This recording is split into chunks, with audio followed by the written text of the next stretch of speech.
Graças a Deus. Eu ergo as minhas mãos para os céus, em o nome do Senhor Jesus, para abençoar a sua vida, minha amiga, meu amigo ouvinte. Que o Deus Altíssimo, o Espírito do Deus de Abraão, de Isaque e de Israel, sim, que o Espírito do Deus Altíssimo venha envolver a sua vida, agora, nesse momento, e arrancar todas as mazelas, as dúvidas, os medos, as preocupações, as doenças, as enfermidades, as dores. Sim, em o nome do Senhor Jesus, seja curado, seja livre de todo o mal que cerca a sua vida. Seja livre de todas as mazelas que tentam contra a sua vida. Seja livre de todo olho grande, toda inveja, toda bruxaria, feitiçaria, magia. Seja livre de todos os males. E se você crê, diga amém e graças a Deus. Muito bem, nós, dando continuidade à mensagem de Gênesis capítulo 13, nós terminamos ontem Gênesis 13, até o momento em que Abraão e Ló se separaram. No versículo 14 do capítulo 13, o Senhor disse a Abraão, depois que Ló se apartou dele: levanta agora os teus olhos. Olha só, depois que Abraão se livrou do seu problema, se é que podemos dizer assim, porque Ló era um problema para Abraão. Ló não estava com Abraão, estava junto de Abraão, mas não trazia consigo o altar de Deus. Quem edificou o altar para Deus foi Abraão, não foi Ló. Ló deveria estar olhando o que Abraão fazia, mas não o imitou. Não participou da construção do altar e, consequentemente, não sacrificou. Então, depois que Ló se separou, Abraão estava agora mais livre, com a cabeça livre daquele sentimento de guardar, de cuidar do seu sobrinho.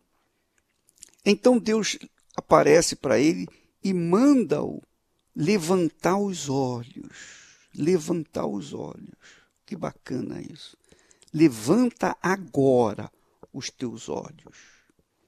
Por que Deus não mandou Abraão levantar os olhos quando estava com Ló? Essa é uma pergunta que fica no ar. Por quê? Mas depois que Ló se apartou dele, Deus aparece para Abraão e diz: levanta os teus olhos. Porque certamente Ló não estava na mesma fé de Abraão. Levanta agora os teus olhos. Quer dizer, assim acontece com muitas pessoas que me ouvem neste momento. É uma lição que nós podemos aprender. Às vezes a pessoa tem a sua vida amarrada, a sua visão bloqueada, porque ela está amarrada, presa, atada aos sentimentos de mãe, de filho, de pai, de irmãos, de parentes, de entes queridos. E por causa disso, ela amarra, ela impede Deus de dar-lhe a visão, porque a visão dela está mais focada na sua família do que propriamente em Deus. E essa é uma das razões porque Jesus disse: quem ama o seu pai, sua mãe, mais do que a mim, não é digno de mim. Quem ama sua filha, seu filho, mais do que a mim, não é digno de mim. Quem ama o seu irmão, sua irmã, etc., mais do que a mim, e ama a sua vida mais do que a mim, não é digno de mim. Então Deus esperou que Ló se apartasse de Abraão, que o sobrinho se apartasse do tio, para que então mandasse o tio Abraão levantar os olhos, quer dizer, ter a visão. Levanta os teus olhos e olha desde o lugar onde estás. Abraão estava lá em Canaã. Abraão estava lá no local onde ele havia erguido o altar para o Senhor. Pois bem, Ló, minha amiga, ou melhor, Abraão estava lá no local onde ele havia erguido o altar para o Senhor, em Betel.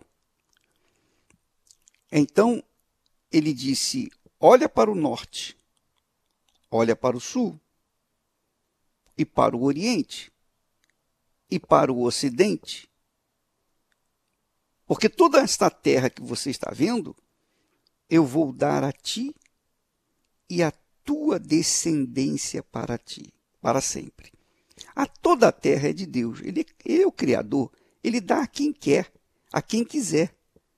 Cabe a ele distribuir a terra para quem ele quiser.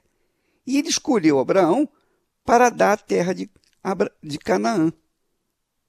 É claro que já havia povos lá, mas isso não quer dizer que aqueles povos eram os donos da terra. Não. A terra é de Deus. Ele dá para quem ele quer. Ele deu para Abraão. E deu para Abraão e para a sua descendência. E ainda fez mais a promessa: farei a tua descendência como o pó da terra. De maneira que, se alguém puder contar o pó da terra, também vai poder contar a sua descendência. Quer dizer, é impossível. Então, levanta-te, continua Deus, percorre essa terra no seu comprimento, na sua largura, porque a ti a darei. E Abraão mudou as suas tendas e foi, e habitou nos carvalhais de Manre, que estão junto a Hebrom, e edificou ali um altar ao Senhor. Veja que mais uma promessa que Deus fala, que dá a Abraão, novamente ele tira o momento para edificar um altar e fazer os sacrifícios para Deus. É interessante notar isso, minha amiga, meu amigo ouvinte, porque nós estamos na campanha de Israel, na fé de Abraão, quando foi sacrificar o seu filho lá no Monte Moriá. E Deus, o próprio Deus, lá em Isaías capítulo 51, diz para que nós olhássemos para Abraão. Está lá escrito, capítulo 51 de Isaías, versículo 2. No versículo 1 ele diz assim: ouvi-me vós, ouvi-me. E depois ele diz: olhai para Abraão. O que eu aprendo com isso? Enquanto nós estamos juntos do altar, nós seremos beneficiados pelo altar. Quando nos afastamos do altar, nós seremos prejudicados pela falta do altar, abandonados pelo altar. Essa é a realidade. Essa é a pura realidade. O altar, minha amiga e meu amigo ouvinte, é o local onde a gente resolve os problemas da gente. Não tem jeito. Você pode ser uma pessoa caridosa, uma pessoa de fé, uma pessoa cumpridora dos seus deveres, você pode ser uma pessoa leal à sua igreja, à sua denominação, você pode ser uma pessoa muito boazinha, uma serva, um servo. Mas, se você não sacrificar, você não vai conquistar.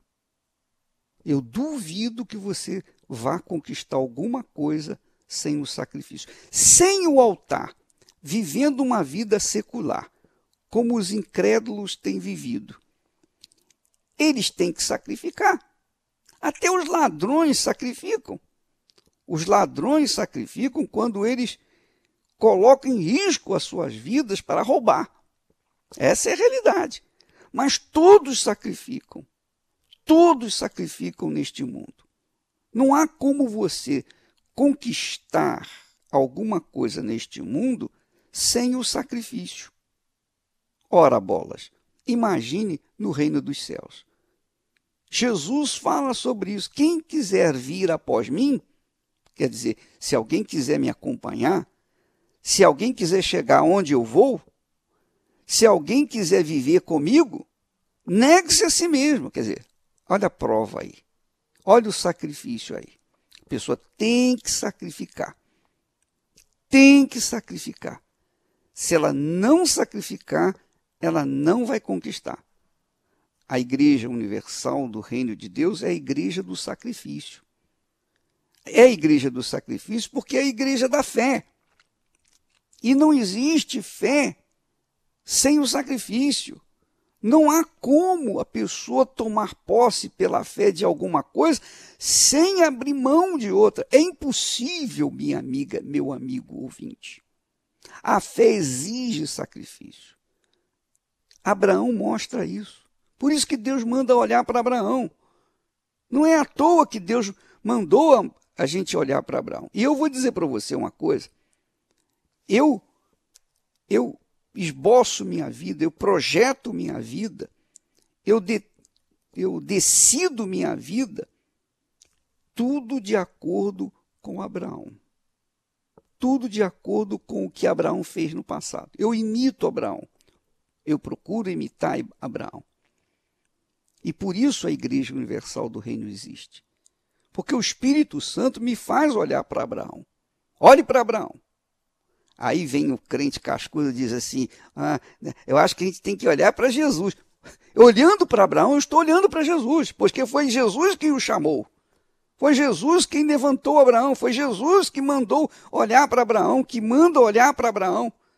Então, olhar para Abraão é olhar para Deus. Olhar para Abraão é olhar para o altar. Olhar para Abraão é olhar para o templo. Olhar para Abraão é olhar para a fé. Porque ele é o pai na fé. É o pai da fé de todos aqueles que seguem os seus passos. Então, Abraão edificou o altar para o Senhor novamente lá em Hebrom. E onde é que se faz o sacrifício? No altar. O altar é para resolver todo e qualquer problema. Qual é o seu problema? Problema familiar? É no altar que você resolve. O seu problema é sentimental? É no altar que você vai resolvê-lo. O seu problema é econômico? É no altar que você vai resolvê-lo. O seu problema é financeiro? O seu problema, melhor dizendo, o seu problema é de saúde? É no altar que você vai resolver. O altar é o lugar do sacrifício.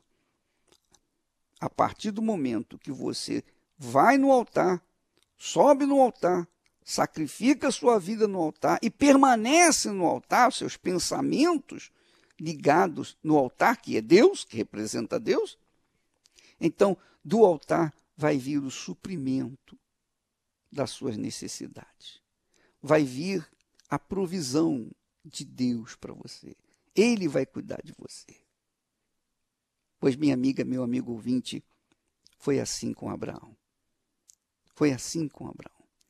E será assim com todos os que imitam ou imitarem Abraão. Abraão é o nosso pai na fé, quer dizer, é o nosso líder na fé.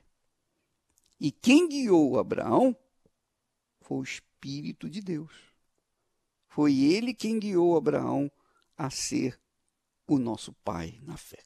Graças a Deus. O altar é o lugar do encontro com Deus. O altar é o lugar do encontro com Deus.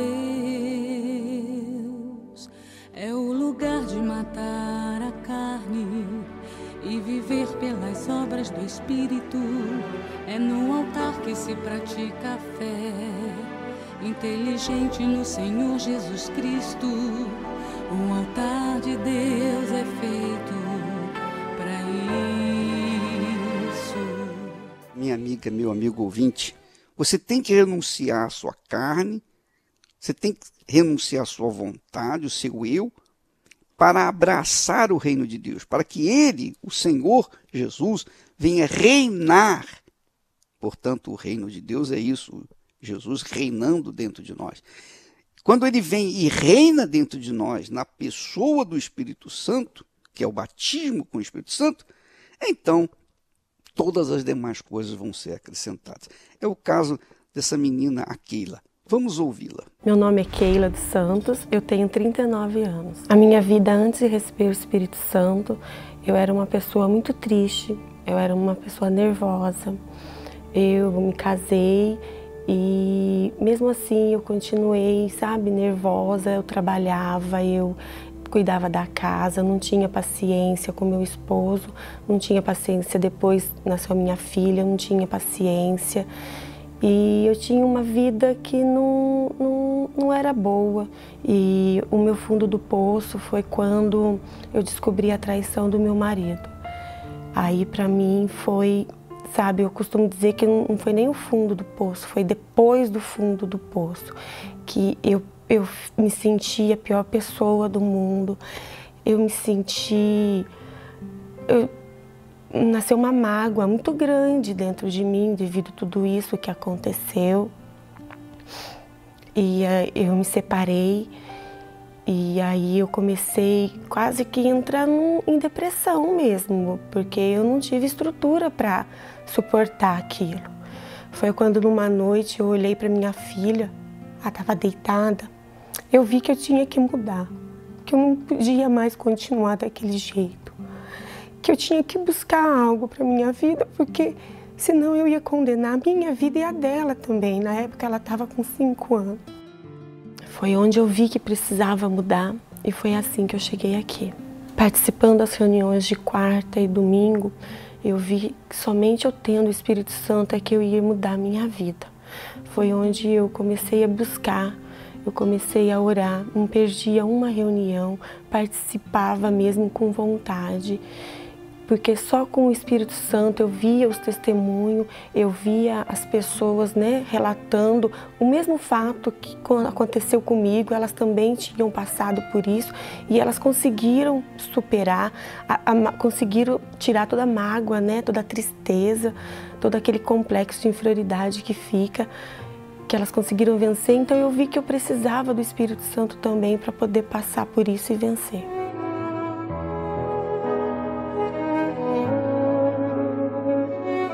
Durante os 21 dias do jejum de Daniel, eu abri mão de tudo. Eu não assisti televisão, eu não ouvia, eu só ouvia a programação da rádio, da igreja.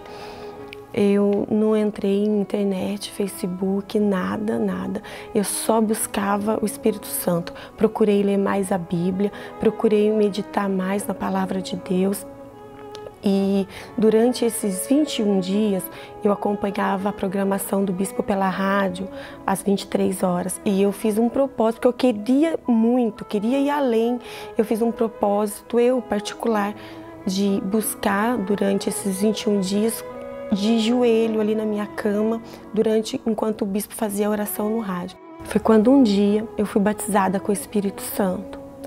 Ali então, eu tive uma paz tão grande dentro de mim, porque o pastor fazia a oração na igreja, eu orava, o pastor falava, você que tem uma mágoa, ore pelaquela pessoa, fale o nome daquela pessoa. E por várias vezes eu não conseguia, eu não falava, eu resisti várias vezes, e aí eu saía do mesmo jeito. Mas um dia, eu não queria, mas eu falei. Quando eu comecei a falar o nome das pessoas que eu tinha mágoa, foi como se estivesse assim, tirando com a mão, sabe? Todo aquele sofrimento, toda aquela mágoa, todo aquele ressentimento foi saindo de dentro de mim. O Espírito Santo me trouxe paz, me trouxe alegria, me trouxe um conforto, me trouxe, sabe, me mudou a minha vida. Eu limpei meu coração, eu nasci de novo, sou uma nova pessoa, não sou mais nervosa, não tenho mais raiva, mágoa de ninguém.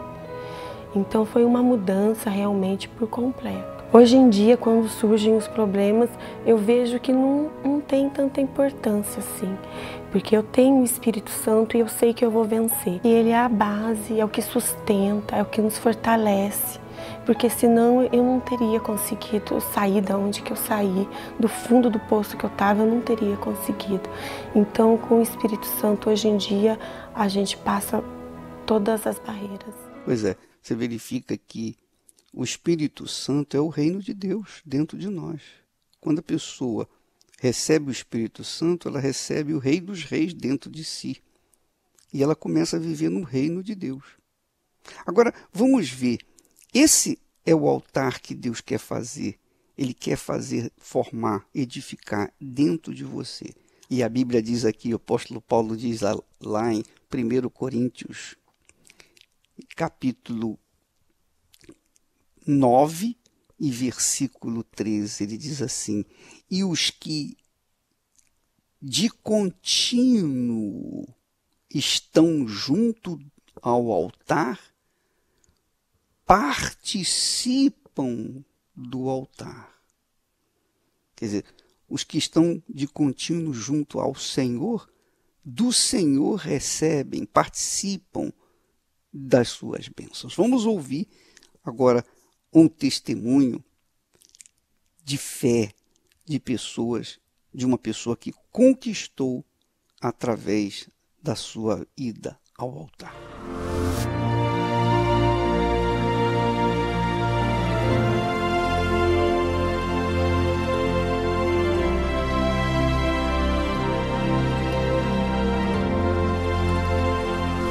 Hoje eu sou uma mulher bem-sucedida. Na vida sentimental, hoje eu sou muito feliz. Hoje eu amo, sou amado. Posso dizer que a minha vida, assim, é completa.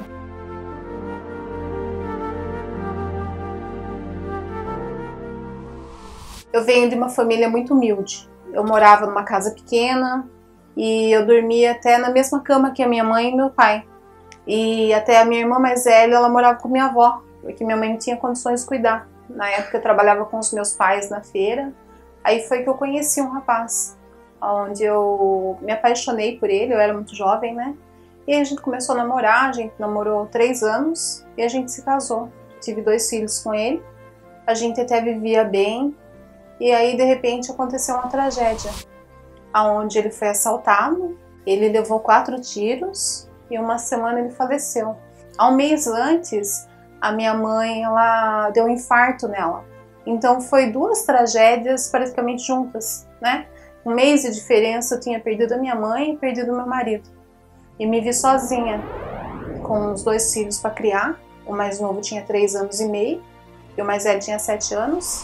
Ela tinha que trabalhar muito para sustentar a gente, passou muita dificuldade, ela era muito estressada. Nós tínhamos tudo para ser decepcionados, né, nessa parte, porque a gente cresceu sem pai. Aí devido a eu não ficar com os pensamentos, né, em tudo o que tinha acontecido, nas tragédias que tinha acontecido na minha vida, eu me dediquei muito a trabalhar. Eu trabalhava demais para me esquecer. Aí eu conheci um rapaz, ele era mototáxi. Aí quem ficou sabendo dele foi a minha irmã, que tem uma amiga, né? E ela pegou a moto com ele. E ele tentou matar ela. Aí eu fiquei com medo, terminei com ele. Ele queria uma explicação, porque eu tinha terminado, mas era o medo. Aí foi assim que eu cheguei na igreja. Eu cheguei com medo e comecei a participar das reuniões. E a fé que apresentava não era uma fé de emoção, era uma fé verdadeira, né? E eu fui colocando aquilo em prática, porque eu não fui agindo com sentimento mais igual eu era antes, né? E aí foi tudo mudando, porque dentro de mim mudou. Então, consequentemente, fora também ia mudar. E foi o que aconteceu. Eu era uma pessoa vazia, eu era uma pessoa muito triste, né? E eu fui vendo que, consequentemente, eu fui mudando. A cada reunião que era apresentado, né? essa fé, eu ia mudando, eu ia aprendendo, eu ia obedecendo. E logo veio a Fogueira Santa de Israel, aonde eu me entreguei. Eu tive que deixar de fazer a minha vontade e sim fazer a vontade de Deus, para que a minha vida viesse mudar. E realmente foi o que aconteceu. Deus me respondeu, eu conheci o meu atual esposo na igreja. A infidelidade que um dia fez parte da minha vida, hoje não existe mais. E eu carregava sentimentos ruins, mágoa, ódio, desejo de vingança. E aí que eu comecei a frequentar a igreja para me curar isso que eu estava sentindo. E eu comecei a aprender a como ser obediente a Deus, a como viver uma vida com Deus. Foi daí um certo tempo eu conheci a Simone. A gente começou a namorar, aí logo a gente casou. Hoje eu tenho um casamento que vai fazer 10 anos, tenho uma esposa maravilhosa, uma mulher fiel. Hoje a gente tem uma vida regalada, hoje a gente tem mais lojas.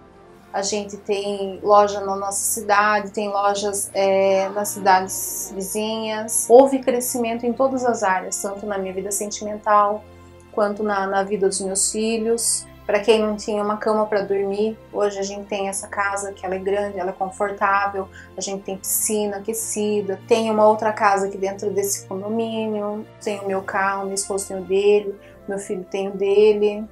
Hoje eu sou um homem muito feliz, eu amo, sou amado, a minha vida é toda realizada. A gente nunca deixa de fazer nosso sacrifício, sempre pondo Deus em primeiro lugar, e Deus vem honrando. Tudo que a gente conquistou não foi fácil, foi de fogueira santa em fogueira santa, e aí eu fui fiel no pouco, e Deus tem me colocado sobre o muito. Nossa vida hoje é completa, totalmente diferente do passado. Ver a minha mãe realizada hoje em dia não tem preço, porque é uma coisa que eu acho que deixa qualquer filho feliz. E eu tenho a consciência, né, que tudo foi do altar de Deus.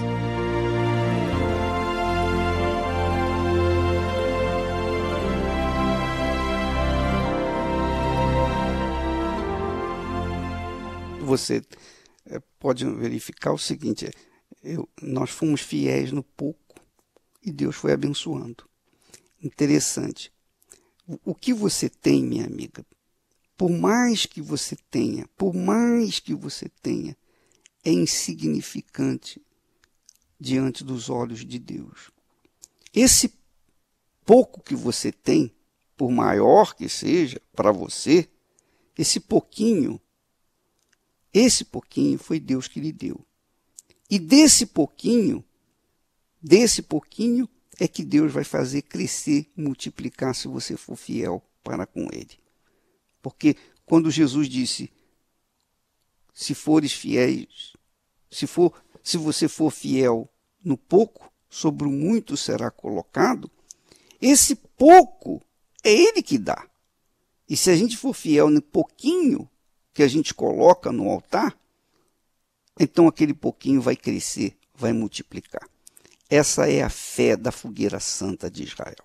E quem quiser, vai. Quem crê, vai. Quem não crê, fica. Porque quem crê está disposto a sacrificar. Que Deus abençoe a todos, em nome do Senhor Jesus.